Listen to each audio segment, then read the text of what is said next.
Alhamdulillah wassalatu wassalamu ala Rasulillah wa ala alihi wa man walah.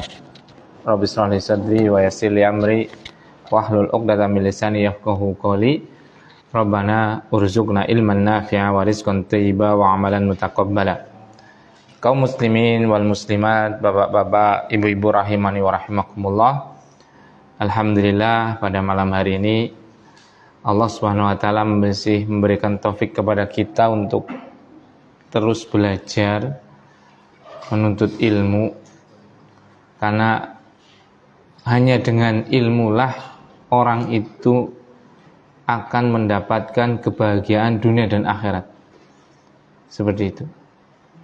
Sampai-sampai Imam Syafi'i rahimahullah ta'ala mengatakan, man arada dunya fa'alaihi bil ilm. Siapa saja yang ingin mendapatkan dunia yang baik, fa'alaihi bil ilm, maka dapatkan dunia itu dengan ilmu. Wa man aradal akhirah fa'alaihi bil ilm. Dan siapa yang ingin kebaikan di dunia di akhirat, fa'alaihi bil ilm, maka wajib memperolehnya dengan ilmu. Dan barang siapa yang menginginkan keduanya, wa man arada kilaihima fa'alaihi bil ilm. Siapapun yang pengen kebahagiaan dunia dan akhirat, maka wajib bagi dia memperolehnya dengan ilmu. Semakin orang tahu ilmu duniawi, misalnya berpendidikan tinggi, dokter, insinyur atau yang lainnya, maka untuk mendapatkan pekerjaan yang layak akan semakin lebih mudah, karena ada ilmu yang melekat pada dirinya, sehingga dia dimuliakan di dunia. Begitu juga untuk akhirat ya sama. Semakin dia mengerti tentang Allah, mengerti tentang syariat Islam, maka dia akan semakin mudah untuk selamat di akhirat.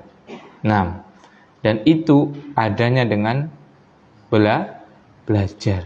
Ilmu itu adanya dengan belajar. Makanya Syekhul Islam saya berkata dengan perkataan yang sangat manis, Masya Allah. Inna fid dunya la jannatun. Sungguh di dunia itu ada surga. Man lam yadkhulha lam yadkhul jannatal akhirah. Sungguh di dunia itu ada surga.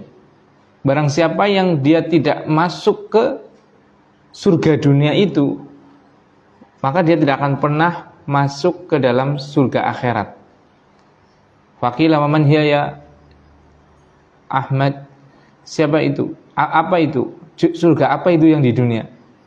Sebagian mengatakan al-iman, iman, dan sebagian mengatakan adalah majlisul ilm, majlis ilmu. Karena majlis ilmu adalah pangkal daripada keimanan. Iman itu dibangun di atas ilmu.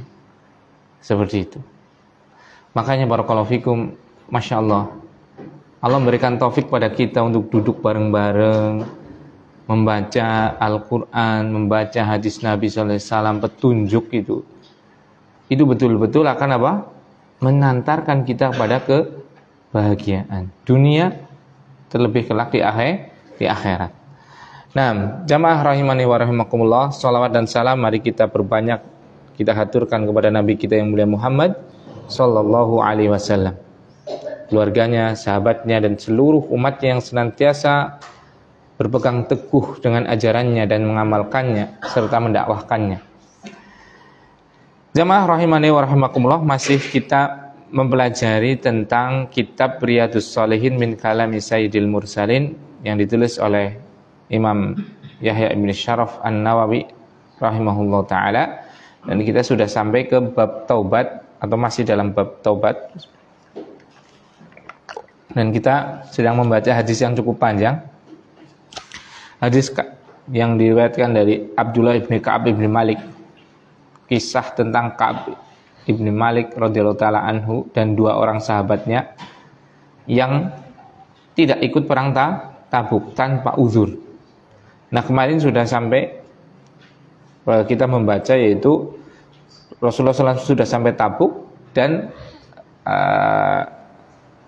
Ka'ab ibn Malik malah nggak nyusul. Tadinya telat mau nyusul, akhirnya sama sekali nggak ikut dalam peperangan Tabuk. Nah, kita baca selanjutnya. Qala al-muallif Imam An-Nawawi rahimahullah taala, fa baina huwa ala dhalik ra'a rajulan mubidan yazulu bihi as-sarab. Tatkala Rasulullah sallallahu alaihi wasallam tadi kan menanyakan mana siapa? Ka'ab, seperti itu. Mana Ka'ab? Beliau enggak ikut, ya Rasulullah. Bahkan ada sahabat yang ya dia disibukkan dengan baju dan tubuhnya, seperti itulah, badannya seperti itu. Dan Mu'adz bin Jabal itu kan membelanya kemarin. Bi'sa makul, bisa matakul, buruk banget ucapan kamu terhadap siapa? Ka'ab bin Malik, karena beliau itu termasuk orang baik, nggak boleh kita menjelek-jelekan beliau. Akhirnya Rasulullah SAW kan duduk seperti itu kan. Nah, tatkala Rasulullah SAW sedang duduk-duduk seperti itu, nah, tiba-tiba beliau melihat seseorang yang berpakaian putih, dia karena jauh seperti itu di balik Fata Morgana seperti itu. Kemudian Rasulullah SAW, faqala Rasulullah SAW, kun Aba Khaythamah. Mesti dia itu adalah Abu Khaythamah, seperti itu. Firasatnya Rasulullah SAW. Bisa jadi firasat di situ, bisa jadi ini bentuk Rasulullah SAW itu. Masya Allah ya, beliau itu dari segi akhlak itu luar biasa, nggak kayak kita itu, terutama anak mungkin. Jadi beliau itu sangat mengenali sahabat-sahabatnya. Ini dari kejauhan loh, cuma kelihatan posturnya saja, ya kan? Dan pakaiannya, beliau bisa mengenali itu adalah Abu Khaythamah. Ternyata apa? Tatkala beliau, faidah huwa Abu Khaythamah al-Ansari. Ternyata benar, itu adalah siapa? Abu Khaythamah al-Ansari. Berarti menunjukkan Rasulullah itu betul-betul apa? Menghafal siapa? Sahabat-sahabat. Coba, ada nggak dari antum di sini yang sudah duduk-duduk ini berapa bulan itu ya? Kita ngaji bareng, bisa jadi mungkin belum kenalan itu loh. Pak Tahyat, niku sinten asmane? Niku yang mboten kenalan. Pak sinten cobi?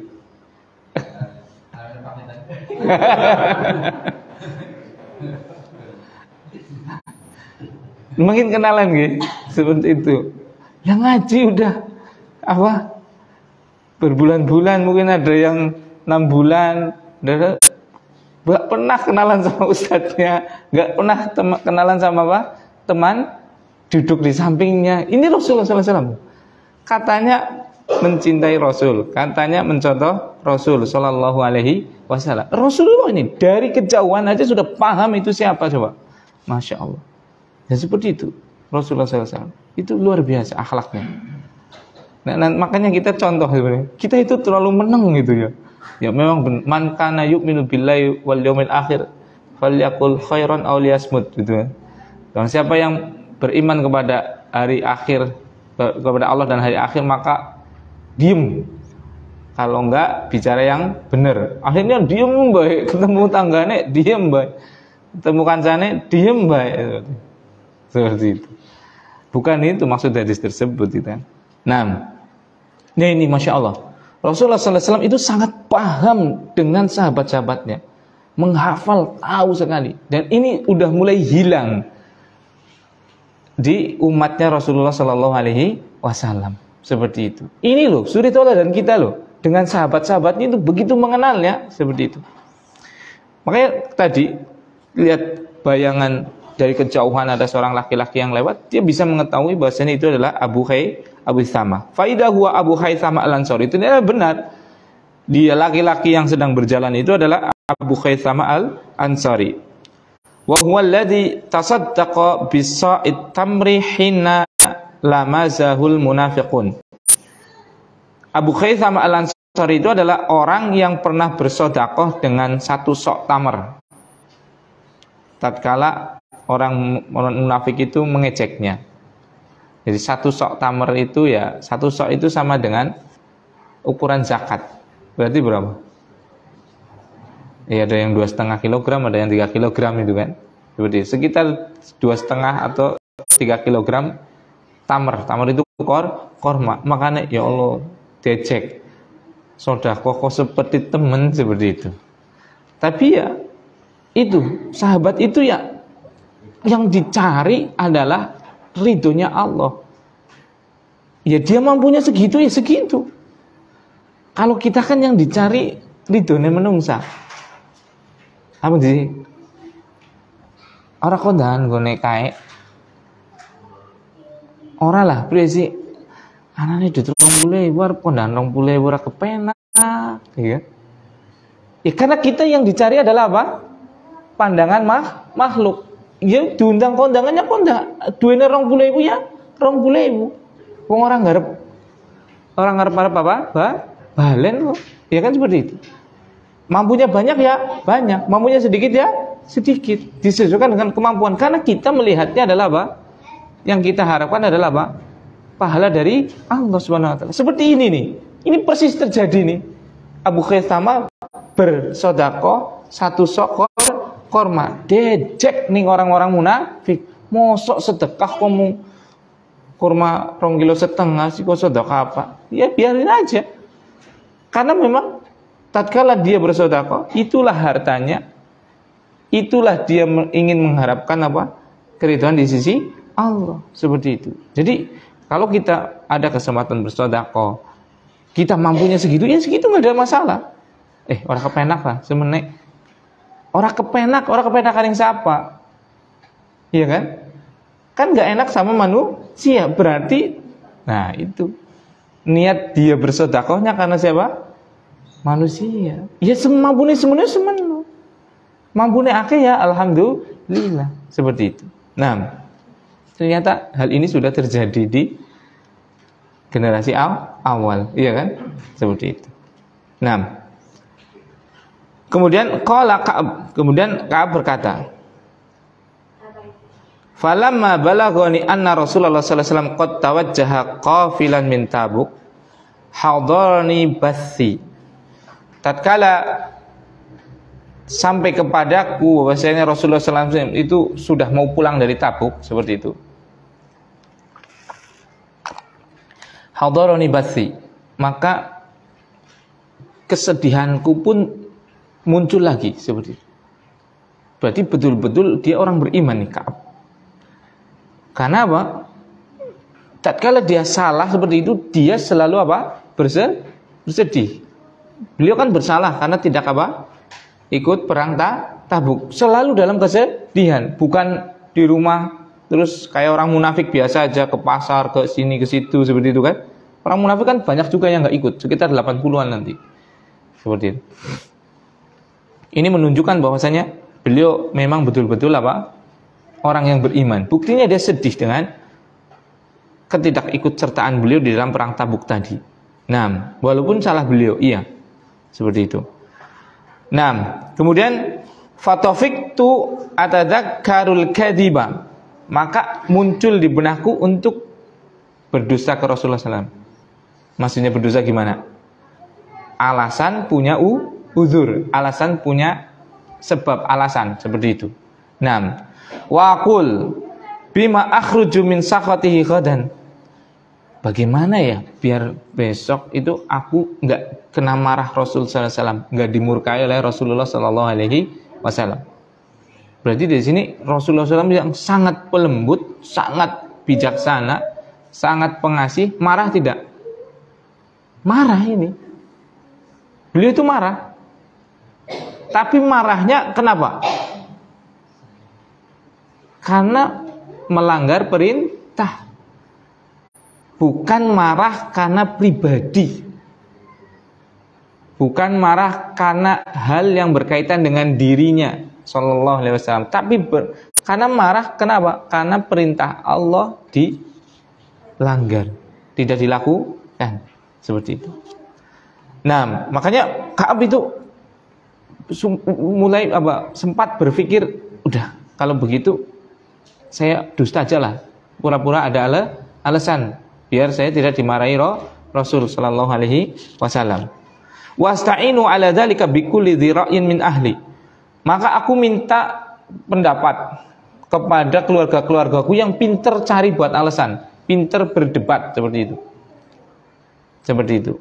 Nah, Falamma qila anna Rasulullah sallallahu alaihi wasallam qad adalla qadiman zaha anni batil hatta araftu anni lam anju minhu bi syai'in abadan.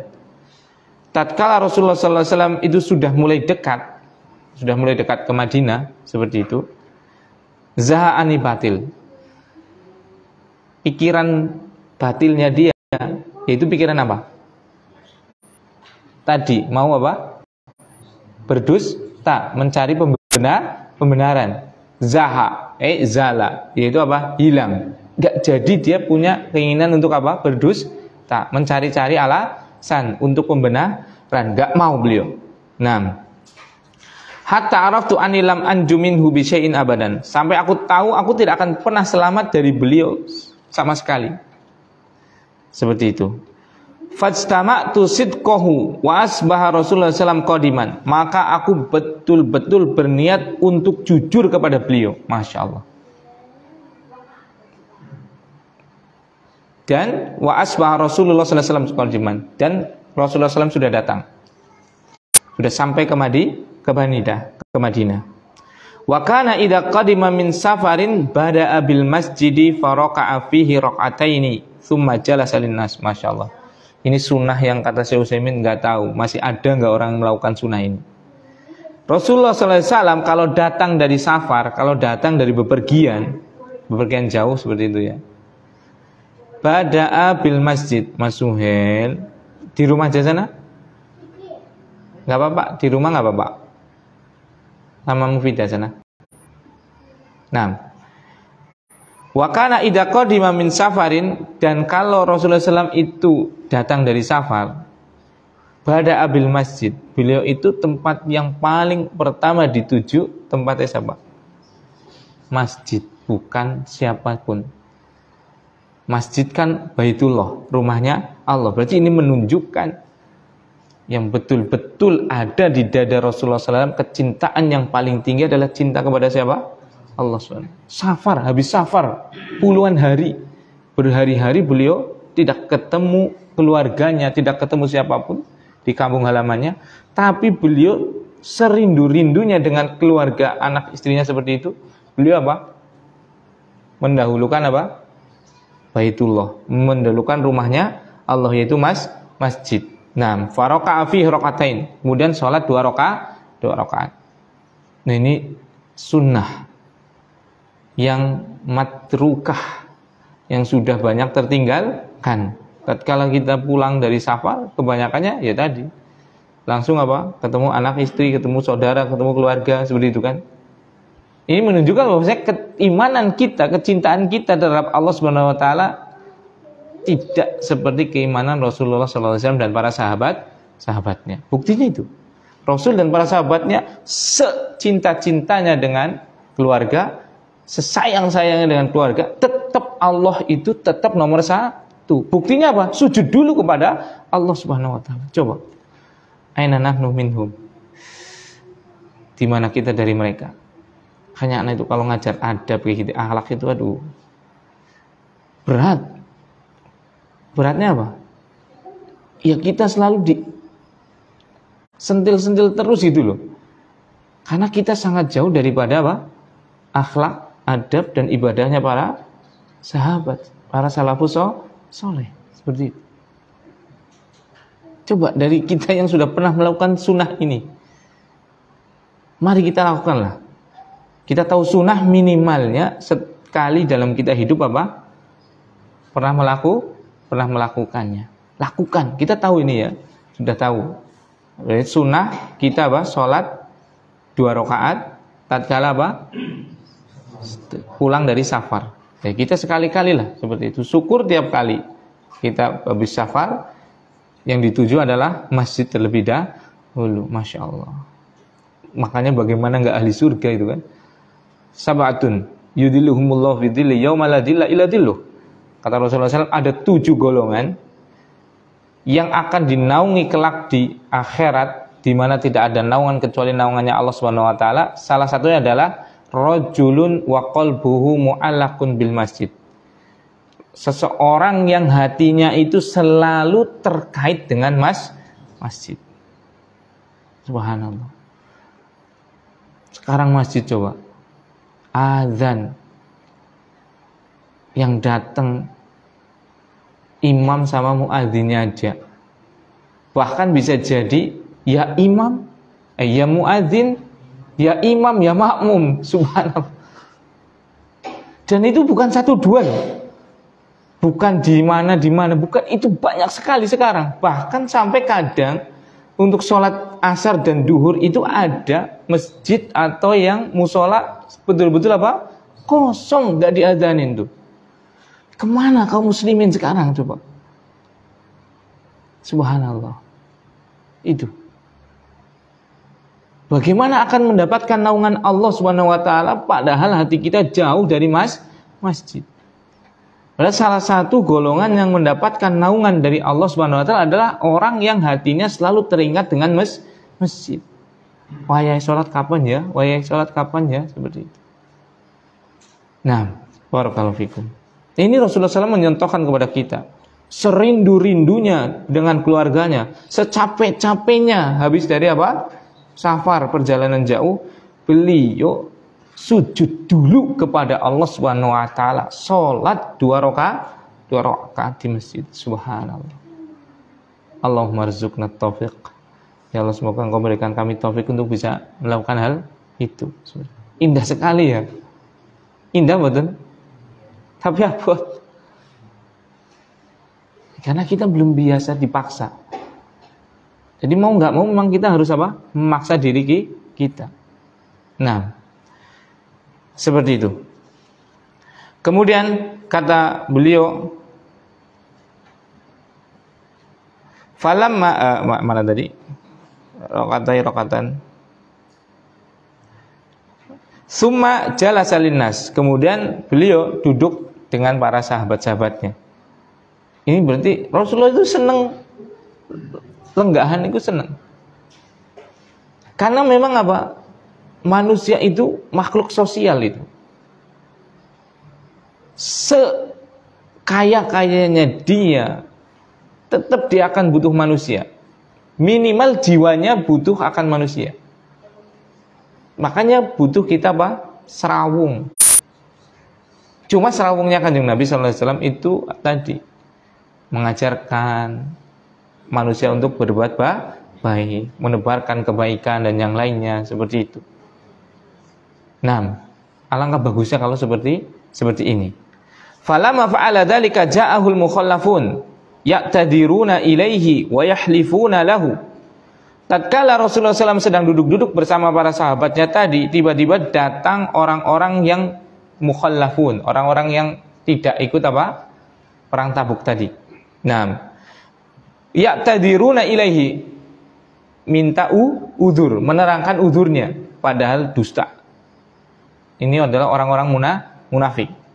Wa yahlifuna lahu, bahkan sampai bersumpah kepada Rasulullah sallallahu alaihi wasallam. Wa kanu bid'an wa thamanina rajulan, sekitar 80-an lah orang. Seperti itu.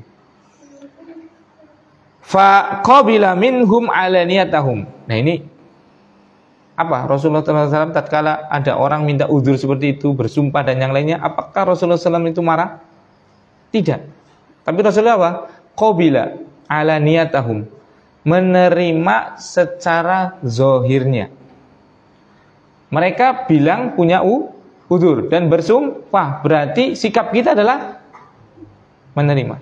Dia bersumpah, resikonya dia sendiri. Jadi kita itu nggak boleh menghukumi hati siapapun.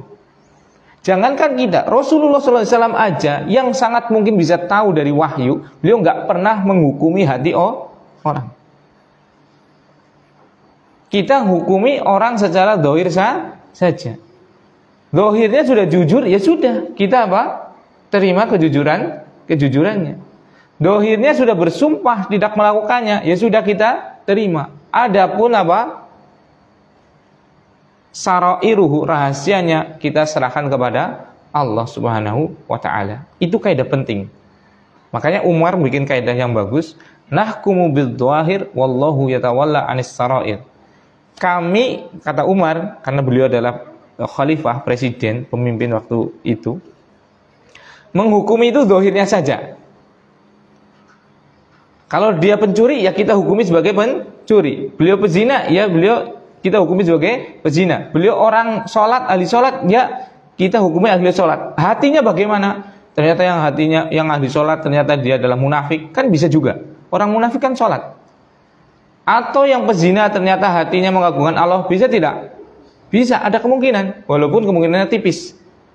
Yang lebih banyak ya orang yang ahli sholat, insya Allah hatinya lebih baik kepada Allah Subhanahu wa ta'ala. Tapi kita hukumi secara zahirnya aja. Seperti itu. Gak boleh kita mengorek-orek isi hati orang. Haram. Itu.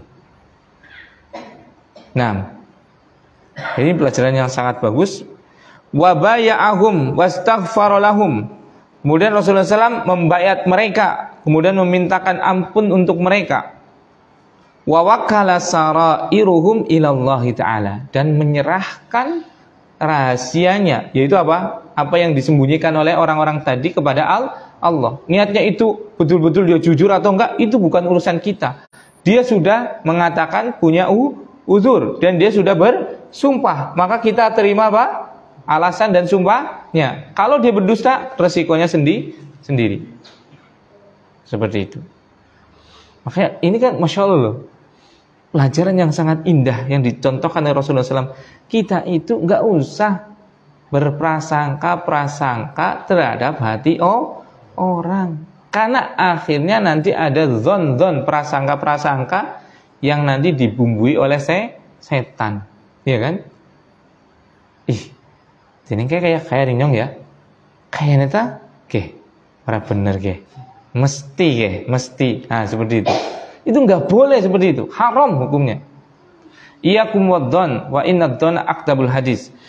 Jauhkan kalian diri kalian dari prasangka, karena prasangka itu adalah akdabul hadis, sedusta-dustanya ucapan. Nggak usah.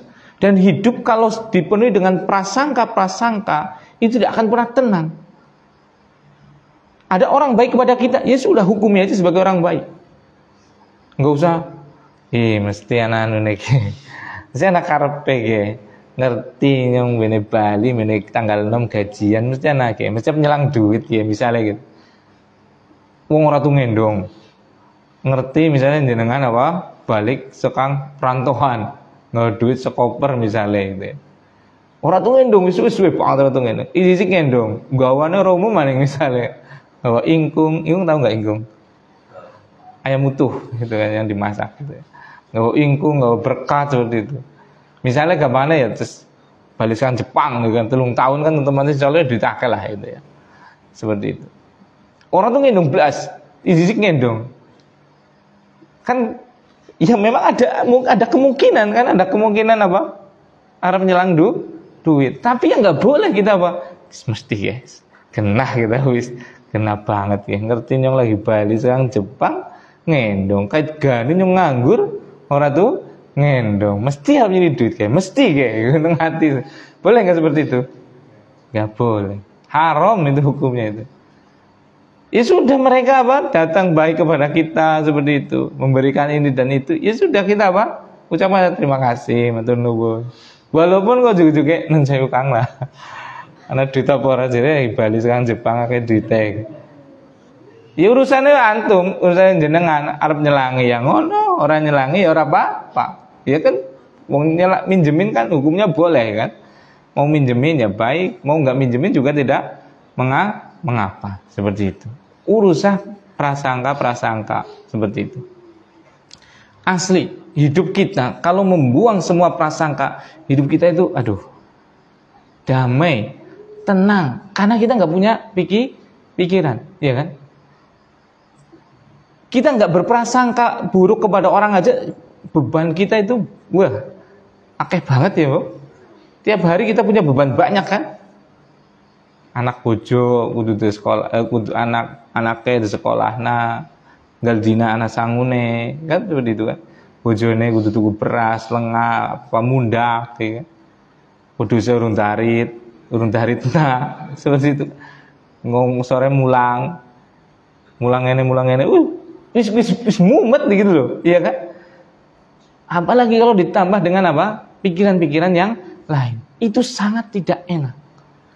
Hidup yang enak itu ya sudah, pokoknya hidup ketemu wong ya wis ketemu wong ya. Kalau bisa malah kita itu, masya Allah itu. Kalau bisa itu kita itu ketemu orang itu, ketemu nggak cuma orang ya, maksudnya semua dengan makhluk Allah. Itu anak kepikiran walaupun anak belum bisa melakukannya. Bagaimana kita itu memberikan manfaat pada mereka. Misalnya lewat tenggalan, walaupun mungkin belum bisa melakukannya, tapi kalau bisa itu tertanam dalam diri kita, bagaimana kita memberikan manfaat kepada siapapun, nggak cuma kepada manusia. Lewat jalan, anak sampah, jikot itu loh. Bagaimana kita bisa memberi manfaat di jalan kita lewat. Anak walang. Biasanya kan biasanya ke kamar mandi kan. Biasanya kamar mandi kan kloset anak walang kecemplung. Antum udah kena. Jangan-jangan nun sewu itu pipis sisaan. Serasak nang ngono. Terus diguyur, ketilem, paring spiteng. Antum ditulungi. Ayo, urusan jawab. Karena kemungkinan sing akeh adalah nomor 1 gitu kan. Seperti itu. Kayak guyung-guyung berarti kayak bisa jadi kan seperti itu kan? Kan kadang mau ke kloset, iya kan? Kloset jongkok misalnya ya. Kan biasanya anak kewan ngono kan? Ya mbuh, walang apa kupu apa semut apa kan? Jenengan dapakne aja. Pipis sisan apa ditulunginya aja? Kalau kecoa sih nggak apa-apa karena memang boleh dibunuh serangga itu. Ya. Maksudnya yang mulia, yang tidak ada perintah untuk dibunuh, yang dimuliakan seperti itu. Misalnya tadi itu belalang, kupu seperti itu ya. Kan itu kan ya nggak ada perintah untuk dibunuh gitu kan. Berarti apa? Bunuh sekali ya, wis ngono kon kepesingan seperti itu atau bagaimana? Nah itu. Kalau bisa ya diselamatkan dulu lah. Seperti itu. Nah itu dalam semuanya. Sampai pun pada hewan, sampai pun pada tumbuhan, apalagi pada orang. Bagaimana kita bisa memberikan manfaat? Walaupun mungkin kita belum bisa, tapi setidaknya sudah kita menanamkan dalam diri kita bagaimana kita bisa bermanfaat untuk alam semesta. Seperti itu. Kalau sudah berpikiran seperti itu kan minimalnya kita nggak ganggu. Iya kan? Karena kita inginnya adalah memberikan manfaat. Tatkala mau berbuat jahat, loh, manfaat burung bisa kok, minimal ya aja gawe jahat. Ya kan seperti itu. Aweh burung bisa, masa nyong malah nyolong. Kan seperti itu. Wis nyong urung teh ngawaring kae, minimal nyong ya aja ngelarani kae. Nyong aja nyolong gedange, aja nyolong ayame dan yang lainnya kan seperti itu kan. Minimal. Nyong urung bisa aweh ayam, minimal kae ngingu ayam ya aja dicolong. Kan seperti itu. Urung bisa aweh duit. Ya minimal nyong orang jikot duitnya kae. Kan seperti itu. Syukur-syukur bisa mengasihi. Seperti itu. Jadi coba setiap keberadaan kita itu kita berusaha minimal sudah terpatri dalam diri kita bagaimana kita memberikan manfaat. Kita di tempat kerja kita bagaimana kita memberikan manfaat. Kita bekerja dengan komitmen, dengan baik, disiplin, sesuai jam dan yang lainnya seperti itu. Dan yang lain-lainnya. Nah, wa wakala sarairahum ilallahi ta'ala, dan Allah dan beliau Rasulullah SAW menyerahkan urusan batinnya kepada Allah Subhanahu wa ta'ala. Ya sudah, dia mau itu dusta ke apa ke, ya sudah, itu urusan dia dengan Allah. Dia sudah bersumpah bahwasanya punya uzur, ya kita terima. Nah, hatta jitu, sampai aku datang. Falamma salamtu tabassama tabassumal mughdab. Tatkala aku mengucapkan salam kepada beliau, beliau tersenyum tapi dengan senyuman orang yang marah. Jadi orang marah itu bisa juga dengan senyuman loh. Kadang orang senyum memang karena marah, bukan karena senang seperti itu. Makanya jangan salah paham ya. Itu lagi marah, setelah senyum dikira jenengan malah guyon. Akhirnya diguyoni sisan, dia bisa ditampung nanti akhirnya. Seperti itu kan. Kita lihat, itu senyuman kepada kita itu marah atau senyuman karena apa gitu kan. Seperti itu. Dan bisa dilihat dari korinahnya, dari tanda-tandanya. Senyum tapi kecut seperti itu ya. Atau senyum tapi mukanya merah dan yang lainnya. Mukanya seperti apa? Seperti itu kan. Kelihatan senyuman yang bahagia, senang dengan senyuman karena memang marah. Rasulullah SAW itu beliau tersenyum, tapi senyumnya senyum karena marah. Tsumma qala ta'al. Kemudian Rasulullah SAW berkata kepada Ka'ab ini, ta'al, ke sini. Nah, ini kalau berbicara itu kita mendekat. Adab tatkala kita berbicara itu apa? Mendekat. Ini kan Rasulullah SAW mau berbicara sama siapa?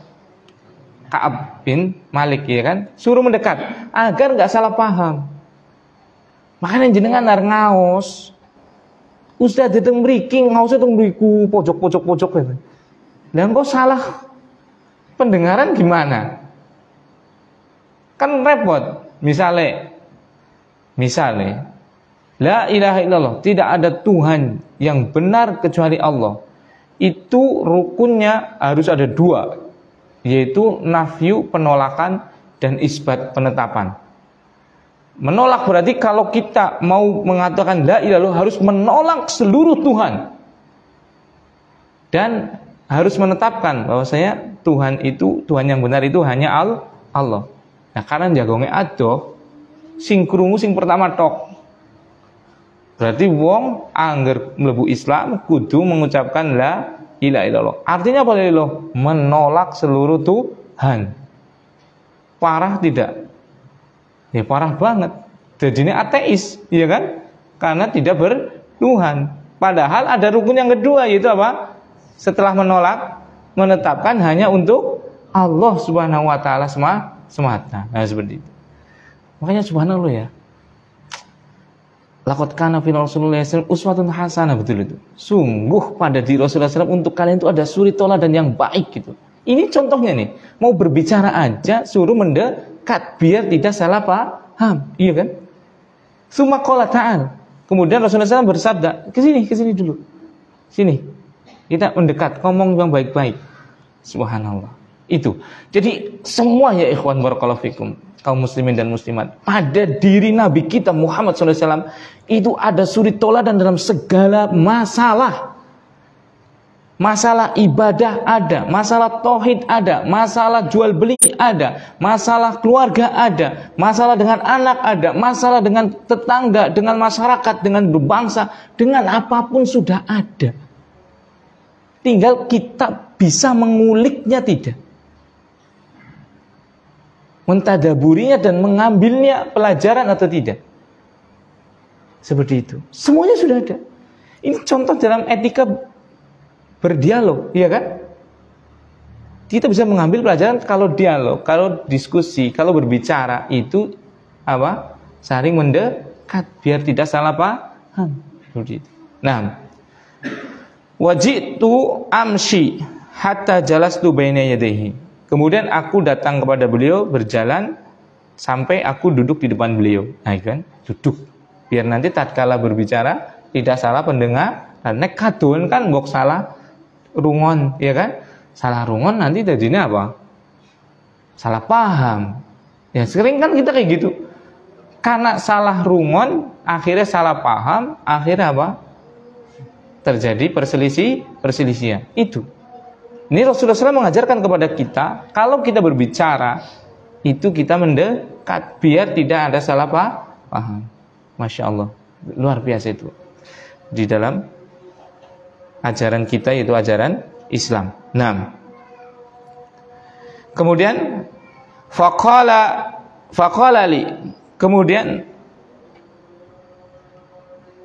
Rasulullah SAW berkata kepadaku, kepada Ka'ab, ma khallafaka, apa yang menyebabkanmu tidak ikut perang Tabuk, wahai Ka'ab? Seperti itu. Alam takun qadib ta'ta dhahrak, bukankah kamu sudah membeli hewan tunggangan? Oh, dia sebenarnya sudah bersiap, sudah punya apa? Hewan tunggangan untuk apa? Berperang, seperti itu. Qala, maka Ka'ab berkata, qultu ya Rasulullah inni wallahi. Dan ini Masya Allah, ini pelajaran yang agung banget dari Ka'ab bin Malik. Ya Rasulullah, wahai Rasulullah, inni wallahi lau jalastu inda ghairik min ahli dunya la ra'aitu anni sa'akhruj min sakhatihi bi'udrin laqad u'titu jadalan. Wahai Rasulullah, sungguh demi Allah, kalau seandainya aku itu duduk di depan selain jenengan dari ahli dunia, jadi orang yang secerdas-cerdasnya orang, dia duduk di situ. Kemudian apa? Saya itu ingin, kan dia salah, saya ingin beralasan agar orang tersebut tidak marah. Sungguh pasti bisa saya itu. Maksudnya dia pasti bisa mencari alasan. Karena apa? Laqad u'titu jadalan. Aku itu diberikan oleh Allah Subhanahu wa taala kehebatan dalam berdebat, dalam berdiskusi. Jadi Ka'ab itu orangnya cerdas sekali. Pasti bisa, kata Ka'ab. Wallahi, saya pasti bisa untuk beralasan dan pasti bisa dibenarkan alasannya. Masya Allah, ini betapa jiwanya Ka'ab itu betul-betul keimanan yang sangat kuat. Beliau siap menerima resiko dari kejujurannya. Tapi ingat, kejujuran itu pasti akan berbuah sangat manis. Pelajaran yang sangat penting. Keadaan apapun hendaknya kita selalu jujur. Makanya barakallahu fikum, tatkala kita menanamkan kepada anak kita, itu yang pertama adalah jujur dulu, jangan benar dulu. Kenapa? Kalau benar itu, orang itu semua pasti salah. Kalau kita memaksa orang untuk selalu benar, itu sesuatu yang keluar dari sunnah kauniyah Allah. Karena orang pasti akan selalu salah, ya kan? Maka tanamkan jujur dulu. Kamu tadi Abah naruh uang loh di atas kulkas 10.000. Kamu ngambil enggak? Misalnya seperti itu. Tanamkan jujur. Pokoknya kalau jujur nggak ada masalah, sudah selesai perkaranya. Kalau nggak jujur, nah baru seperti itu. Kalau sudah jujur jangan digempur. Akhirnya anak kita kadang berdosa tadi karena apa? Kalau jujur apa? Sapu, sabet, sendok, mementung dan yang lainnya gitu. Ya akhirnya apa? Wedi dipentung, wedi disabet, percuma nyong jujur nanang kok nyong malah disabet gitu kan. Kalau dia jujur, kasih apresiasi. Itu sudah kebaikan yang luar biasa. Sebaik-baik kebaikan itu.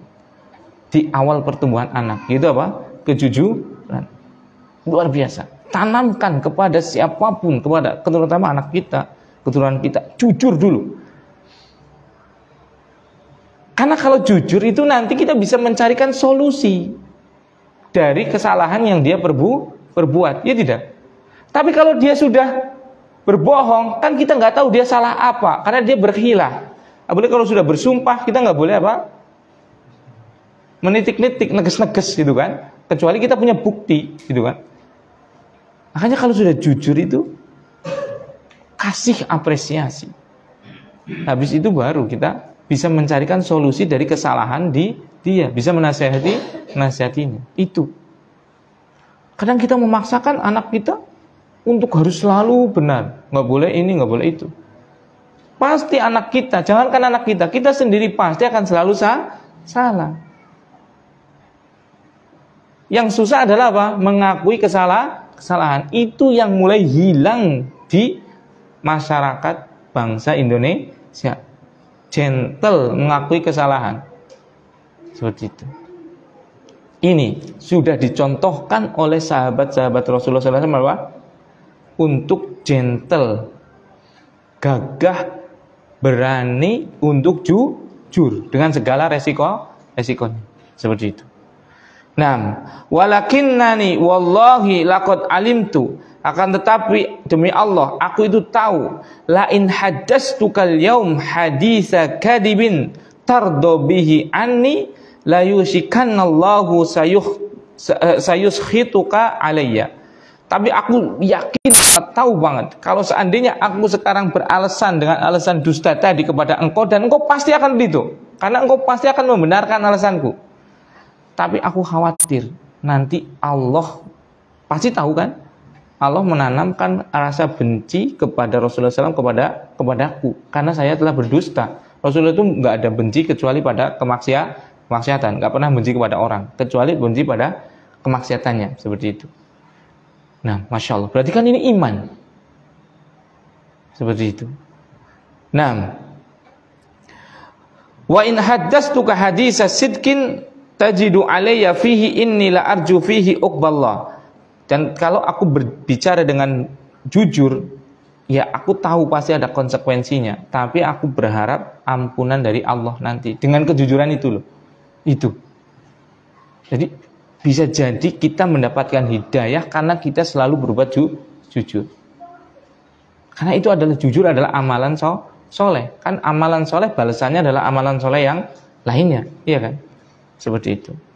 Wallahi makana li min udrin, itu demi Allah aku nggak punya uzur. Itu jujur banget. Wallahi ma kuntu qad aqwa wala aisar minni hina takhallaftu anka. Dan demi Allah aku tidak pernah dalam keadaan yang sangat kuat dan yang sangat mudah tatkala aku tidak ikut perang Tabuk. Beliau jujur walaupun nanti ada resikonya.